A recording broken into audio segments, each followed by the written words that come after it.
What up? This is Brendan Varan, and this is First Thoughts on Macklemore and Ryan Lewis's This Unruly Mess I've Made. Let's be honest, at this point, you already have decided whether or not you're a fan of Macklemore. Now, it's been 3.5 years since the debut album from Macklemore and producer Ryan Lewis, and in that span of time, he has relapsed, had a child, lost himself, and then found himself again. Unfortunately, it seems that he still hasn't found whether he wants to be a cheesy pop star or wants to convince the hip-hop world that he does in fact belong. So let's get into it. What do you need to hear from this album? Well, first up is single Kevin, on which Macklemore discusses the loss of a friend and the struggle of drug addiction, which resonates that much more as Macklemore is a recovering addict himself. Also, if Leon Bridges is singing and you don't feel it in your soul, it's because you don't have a soul. 2 songs later, we have Need to Know, one that features Chance the Rapper and manages to balance honest and thoughtful lyrics, but also be very happy and uplifting.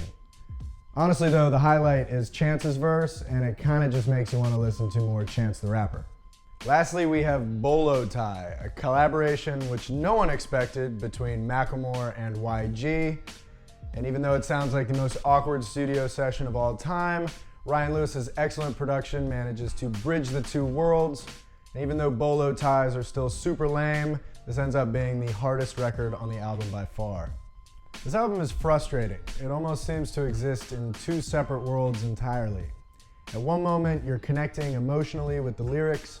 Macklemore is speaking on important subjects like losing a friend, racial tension, drug addiction.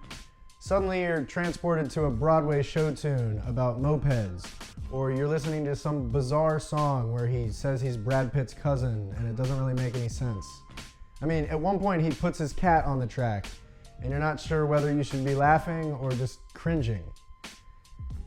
There are some good records on the album, there's some bad records on the album. There's Dance Off, which might be one of the worst songs I've ever heard in my life, and not even the presence of Anderson's Paak could save it. Now, Ryan Lewis's production remains excellent throughout the entirety of the project.